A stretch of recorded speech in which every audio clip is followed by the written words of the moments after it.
Je vous salue dans le précieux nom de notre Seigneur et Sauveur Jésus-Christ. Qu'est-ce qui va arriver au Moyen-Orient?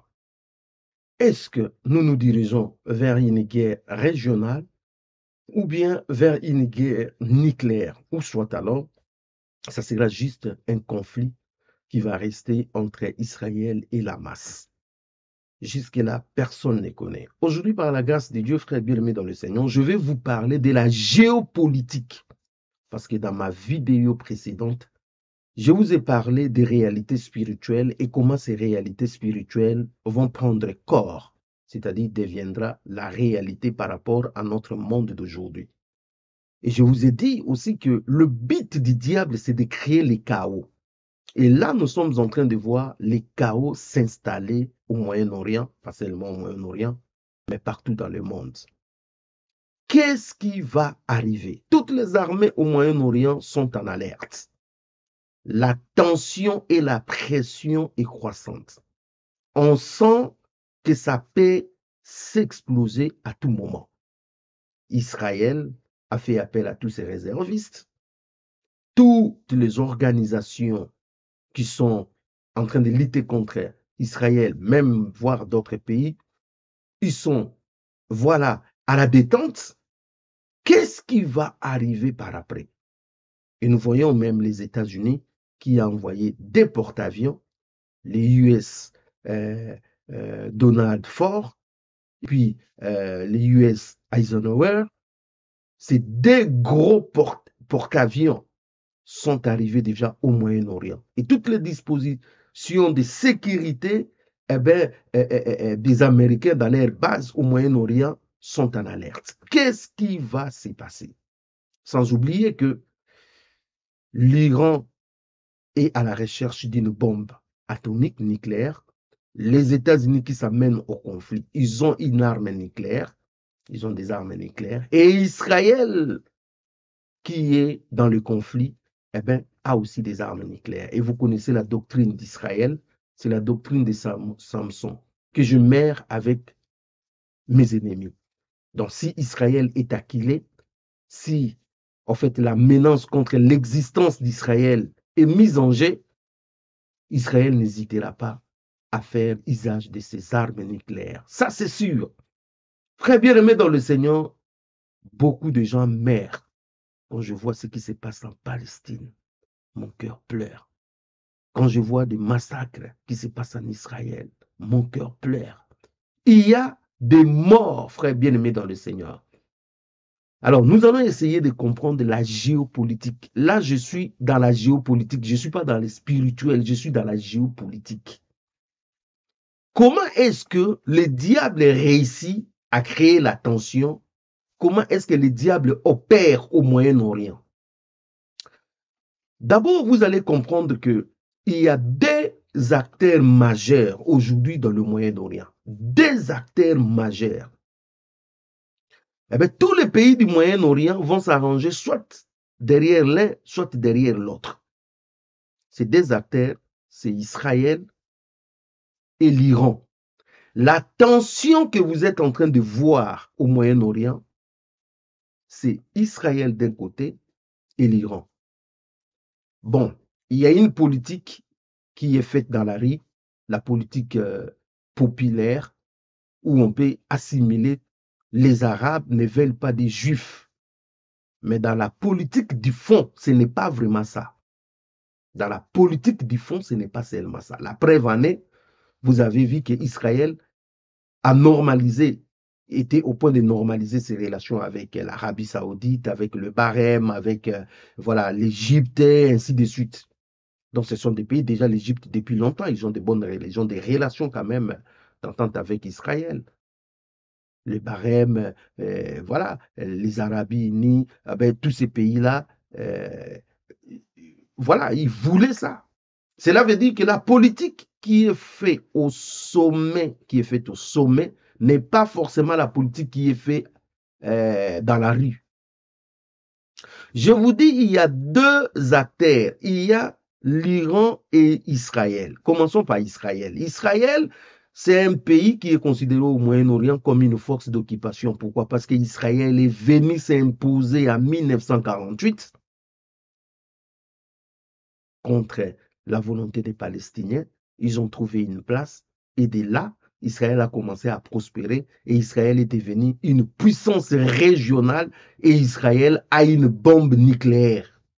C'est ce qui même protège aussi Israël, la bombe nucléaire, la dissuasion nucléaire. Parce que n'importe quel pays, s'il veut attaquer Israël aujourd'hui, va raisonner 2 fois. Un pays qui a une arme nucléaire, eh c'est un pays où on raisonne toujours 2 fois avant de l'attaquer. C'est ce qui fait que, il y a cette paire-là. Et vous vous souvenez également de la guerre de 1967, des 6 jours, où Israël avait récupéré le plateau de Golan, il a récupéré Jérusalem-Est, il a agrandi son territoire, ce qui a énervé encore les pays arabes.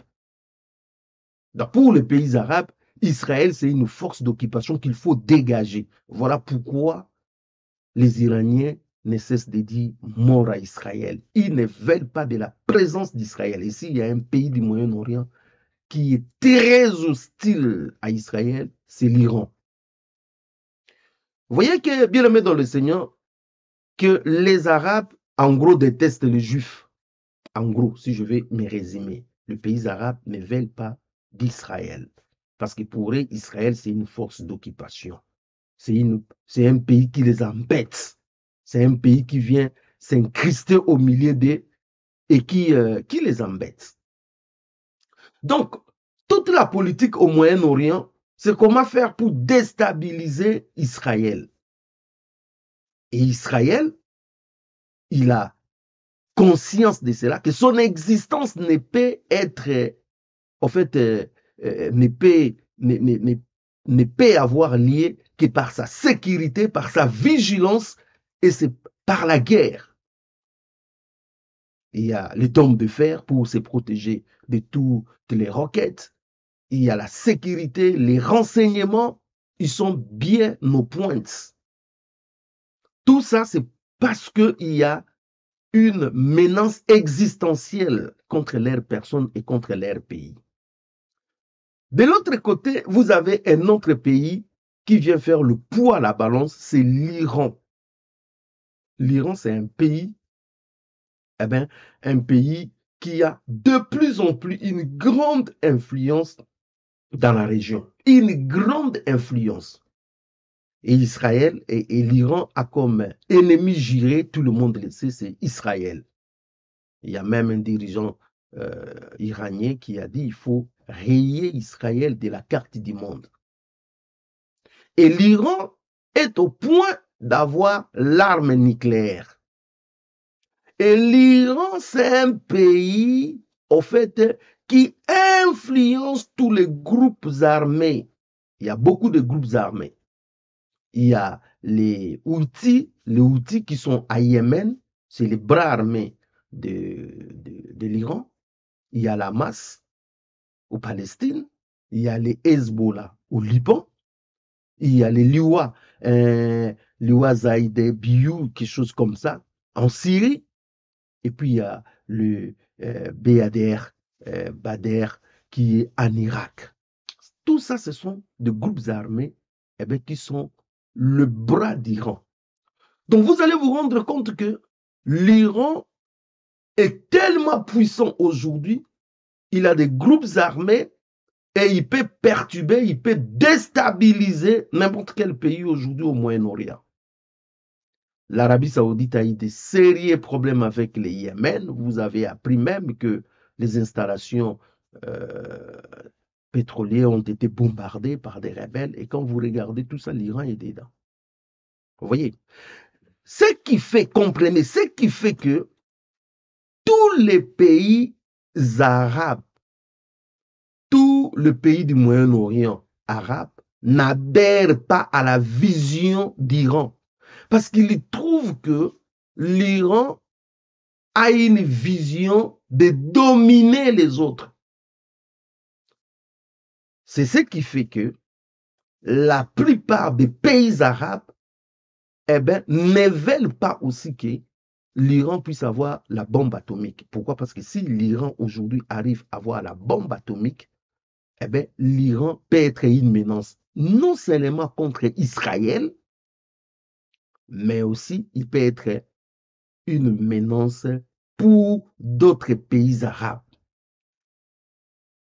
Alors, les pays arabes qui ne veulent pas que l'Iran un jour devienne une puissance régionale, puisse contrôler tout le Moyen-Orient, puisse avoir l'arme nucléaire, eh bien, ces pays se rallient à Israël. Ça peut vous paraître dingue, ça peut vous paraître bizarre, mais c'est ça la politique. C'est pour cela, vous voyez que tous ces pays, entre guillemets, du Moyen-Orient, eh bien, ces pays-là, ils ont aussi des coopérations avec Israël.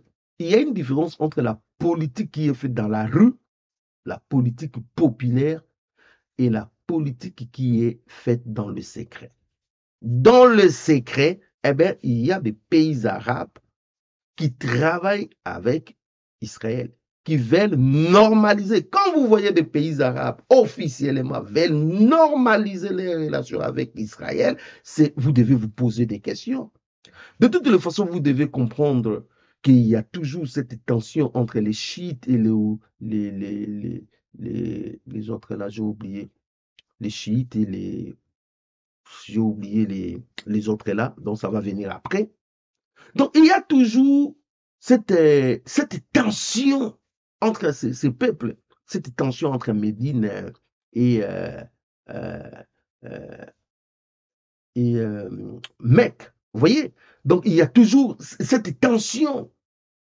Vous voyez? Donc tout le monde, en fait, aujourd'hui, ce qui se passe au Moyen-Orient, c'est-à-dire tous les pays, toutes les nations jouent leur survie. Il n'y a pas une nation qui veut être derrière l'autre, qui veut être le serviteur de l'autre, qui veut être dominé par l'autre. Tous, ils jouent leurs cartes.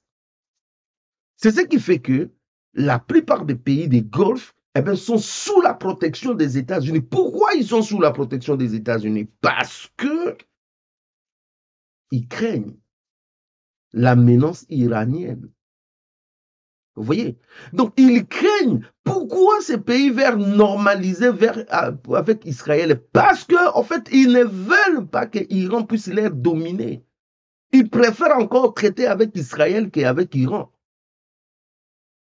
Je vous ai dit qu'il y a à peu près 5 groupes armés contrôlés par l'Iran qui sont des bras de l'Iran. Je vous ai parlé des Houthis au Yémen, des Hezbollah au Liban, des Hamas palestiniens, l'Iwa Zaïnebiyoun en Syrie, les Badr en Irak. Eh bien, tout ça, ça crée un climat d'insécurité. Et vous avez vu même pendant un moment, il y a eu vraiment un conflit presque, je veux dire, ouvert entre l'Iran et l'Arabie saoudite. Alors que ces deux pays ont des endroits le plus sacrés de l'islam, la Mecque et la Médine. Mais cela n'a pas empêché qu'il y ait en fait ces conflits ouverts.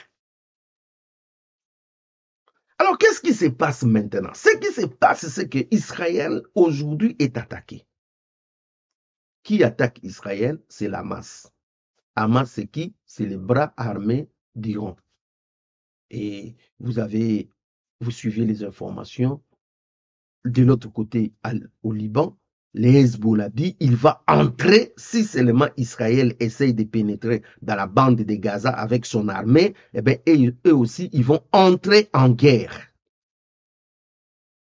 Et l'Iran qui dit il ne va pas tolérer à ce qu'Israël puisse entrer avec ses militaires dans la bande de Gaza. S'ils entrent, en tout cas, eux aussi vont déclencher la guerre.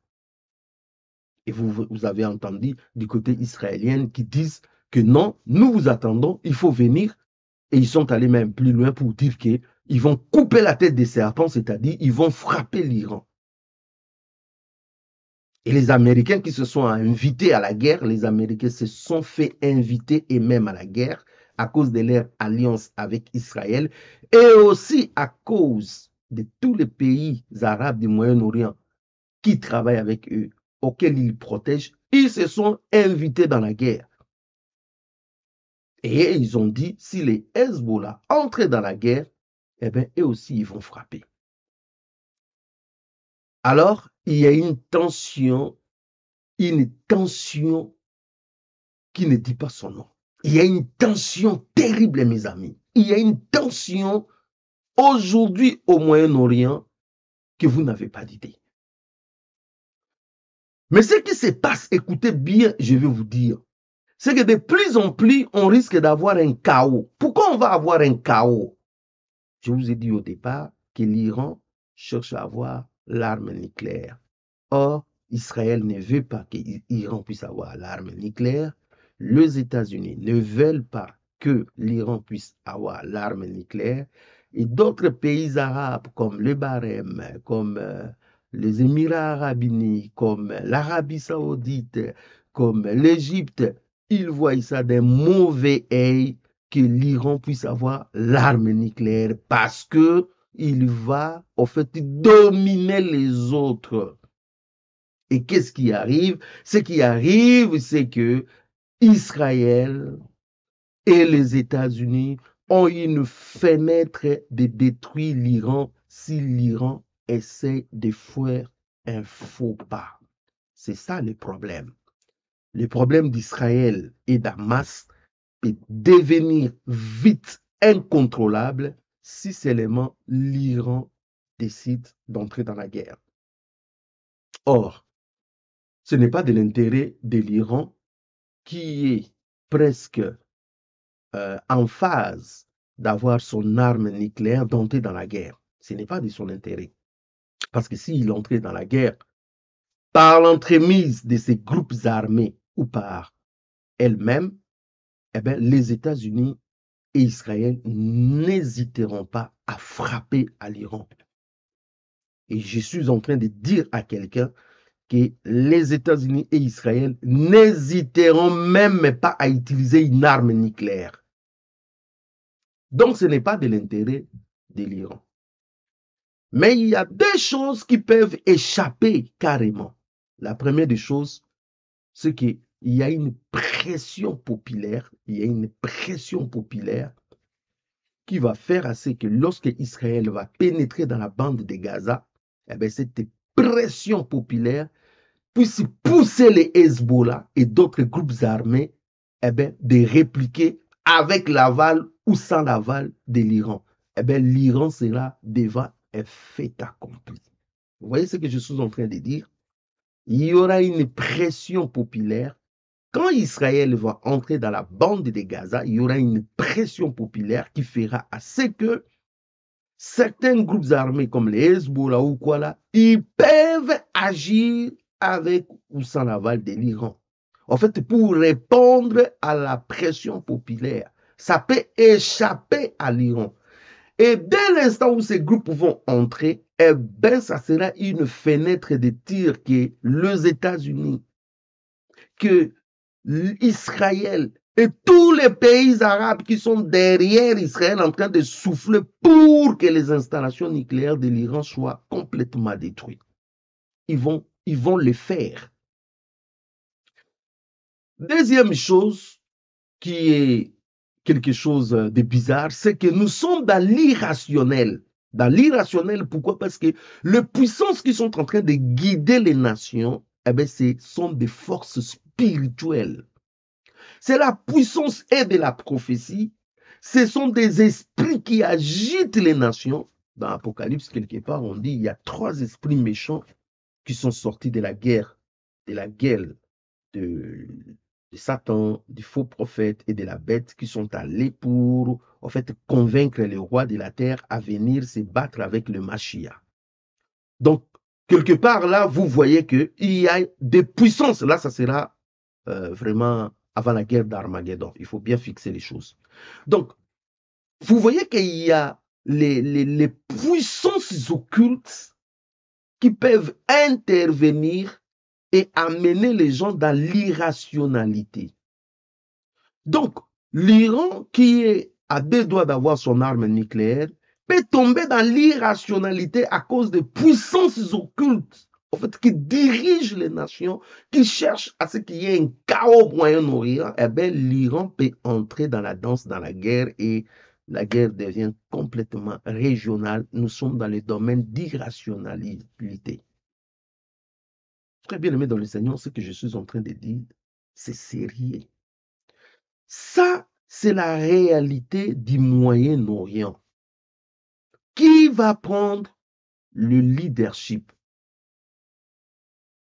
Qui va prendre le leadership? Qui est la nation qui va commander? Tous les pays du Moyen-Orient, chacun joue sa carte. Dernièrement, j'ai suivi le ministre des Affaires étrangères iranien qui déplorait, il dit qu'il déplore à ce que les pays arabes ne sont pas unis. Pourquoi il a dit ça? Mais il a raison de le dire que les pays arabes ne sont pas unis. Parce que chacun joue sa carte, chacun joue sa survie, chacun joue par rapport à ses intérêts. Et chacun sait aujourd'hui que l'air est grave, c'est chaud. Il ne faut pas avancer les pions n'importe comment. Si jusqu'à présent, Hezbollah, qui est au Liban, au nord d'Israël, se contente de jeter quelques roquettes alors qu'il a des armes, alors qu'il a vraiment l'arsenal nécessaire pour inquiéter aussi Israël. Si l'Hezbollah n'agit pas encore, c'est parce que l'Hezbollah réfléchit 2 fois sur ce qui peut arriver après. Pourquoi? Parce que l'Hezbollah est conscient que s'il agit, eh bien, c'est parti. La guerre est devenue régionale et la situation va devenir incontrôlable. Les esprits qui sont derrière toutes ces nations se frottent les mains.